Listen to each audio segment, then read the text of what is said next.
सभी दोस्तों का शास्त्री क्लासेज में हार्दिक स्वागत है। दोस्तों, आज कई दिनों के बाद शास्त्री क्लासेज दोबारा से जिंदा होने जा रहा है।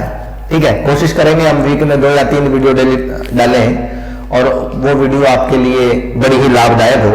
आज का जो हमारा उपविषय है वो है टीजीटी कॉमन हिंदी।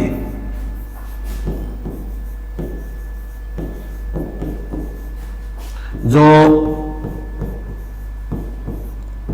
अभी 2021 में टीजीटी यानी लेवल 2 का एग्जाम हुआ था टीचर के लिए स्टेट का, उसमें जो हिंदी आई थी उसके ऊपर हम डिस्कस करने वाले हैं। ठीक है जी। पहला क्वेश्चन है, किस भाववाचक संज्ञा का निर्माण व्यक्तिवाचक संज्ञा से हुआ है? पहला ऑप्शन है बचपन, दूसरा है कैशोरीय,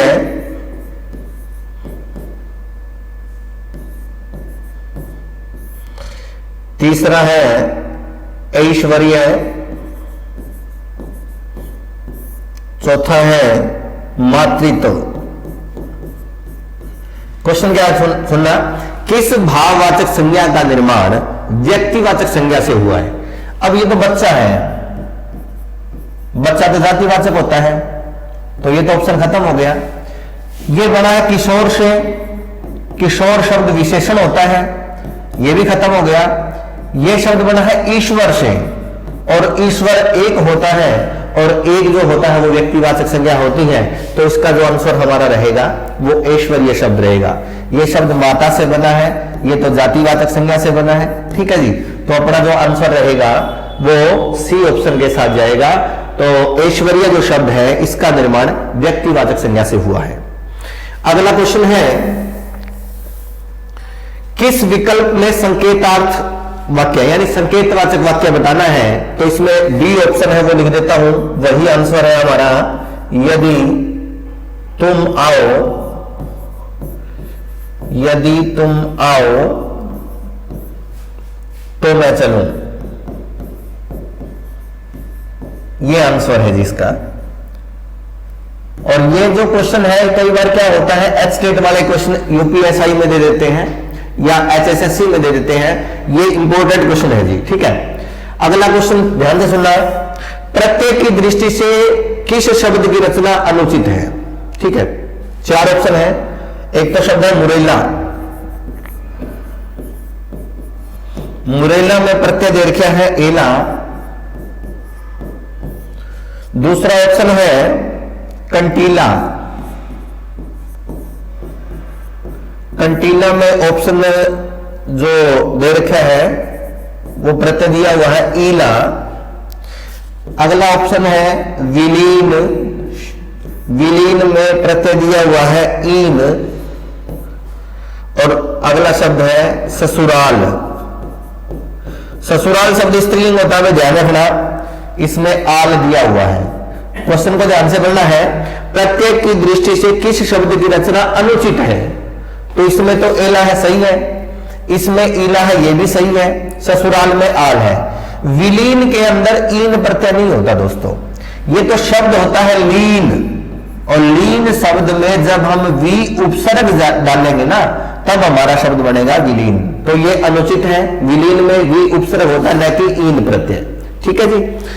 अगला क्वेश्चन, अगला क्वेश्चन है, समास विग्रह की दृष्टि से कौन सा विकल्प उचित है? पहला ही विकल्प उचित है, इसमें लिखा गया है हथकरघा, हथकरघा। इसका जो विग्रह है हाथों से चलने वाला करघा, हाथों से चलने वाला करघा, यही आंसर है जी। उचित बताना था, यही उचित है।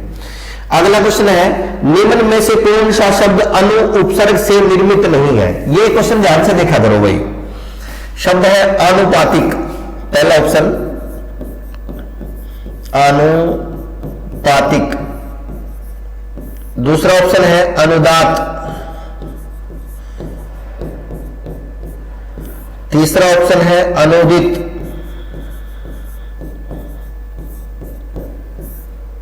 अनुरंजक चौथा ऑप्शन है।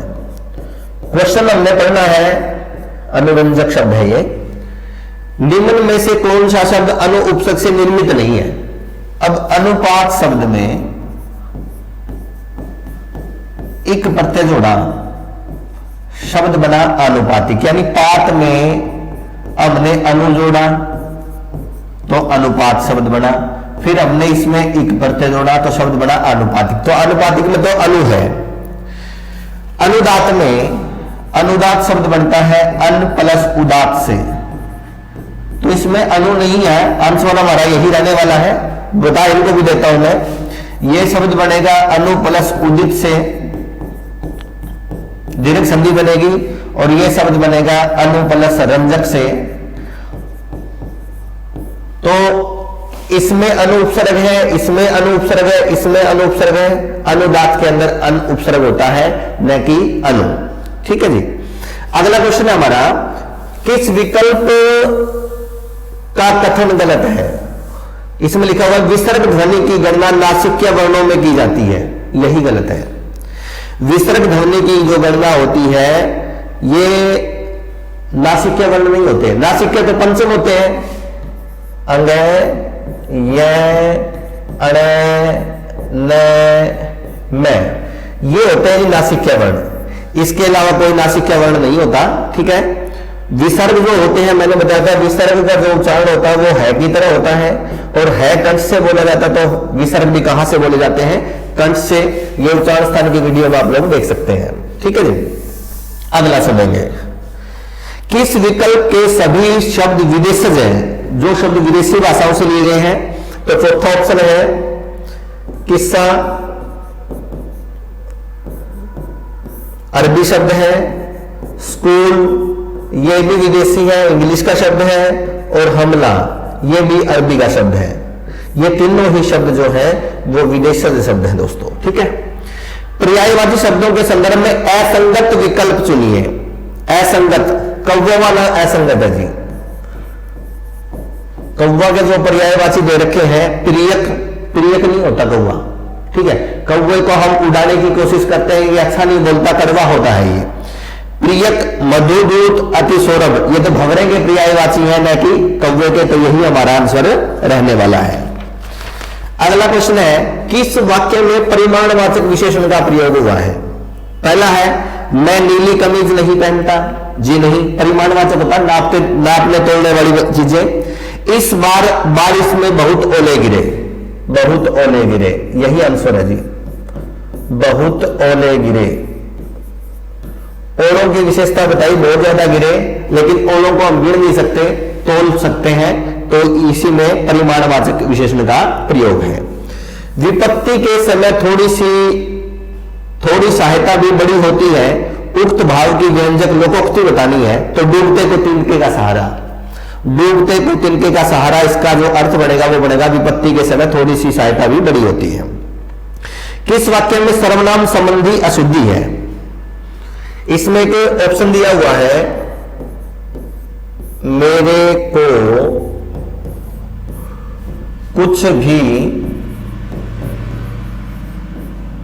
याद नहीं आ रहा। सर्वनाम संबंधी बतानी है, तो मेरे को कोई हिंदी में शब्द नहीं होता। यहां मेरे को की जगह क्या आना था? मुझको। ठीक है जी। तो मेरे को शब्द का जो उच्चारण है वो गलत है, इसका ही प्रयोग गलत है, यही अशुद्धि है, इसी का यही आंसर है। विलोम शब्द की दृष्टि से अनुचित युगम छाटिए। गलत बताना है। देखो, एक तो देखा है बद नेक।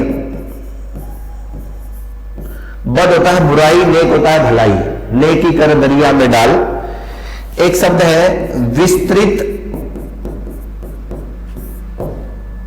संक्षिप्त, बिल्कुल सही है, दोनों ही विलोम शब्द हैं।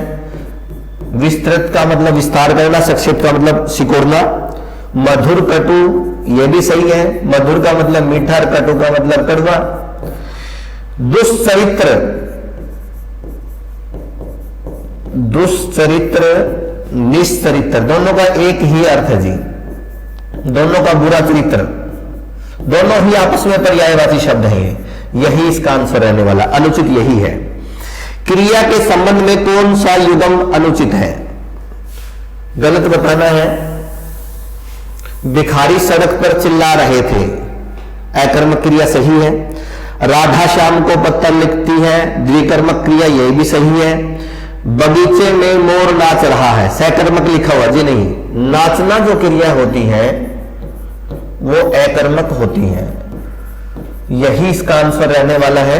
ठीक है, कि इसमें सकर्मक दी हुई है, अनुचित हमने बताना था, यही गलत है। किस विकल्प में संधि विच्छेद अनुचित है? ध्यान से देखने की चीजें हैं ये। क्वेश्चन है बहिरेखता, उसके बाद है आशीर्वचन, उसके बाद है रतिरंश, उसके बाद है तपस्या। साथ में इनके विच्छेद दिए हुए हैं, बही प्लस एकता, ये तो विसर्ग संधि बनेगी, बिल्कुल सही है। उसके बाद दिया हुआ है आशीही प्लस वचन, विसर्ग का रह हो जाएगा, ये भी सही है। उसके बाद दिया हुआ है रति प्लस रंश, यही गलत है। रह तो पहले से ही बन गया, ये रति प्लस अंश से बनेगा। रति रंश बनता है रति प्लस अंश से, न कि रंश से, तो यही अपना जो आंसर है यही आएगा। अगला है तपह प्लस चरिया, तो ये भी सही है। तो अपना जो आंसर रहना है वो सी ऑप्शन रहेगा। ठीक है जी। लास्ट एंड फाइनल आज का क्वेश्चन है, निम्न में से किस मुहावरे का अर्थ संगत नहीं है? नहले पर दहला मारना, करारा जवाब देना, बिल्कुल सही है। बत्तीसी बंद होना, चुप हो जाना, यह भी सही है। सिर का पसीना पांव तक आना, कठिन परिश्रम करना, यह भी सही है। थाली का बैंगन होना, सरल सुलभ होना, गलत है। थाली का बैंगन होता है लावाणी देकर अपना पाला बदलना, जिसके लिए मतलब के लिए होता है उसी की साइड में चले जाना। ये अच्छे अच्छे क्वेश्चनों को देखने के लिए अपने चैनल को सब्सक्राइब करें, लाइक करें और शेयर करें। इन्हीं शब्दों के साथ मैं विनोद शास्त्री अपनी वाणी को विराम देता हूं। धन्यवाद। जय हिंद, जय भारत।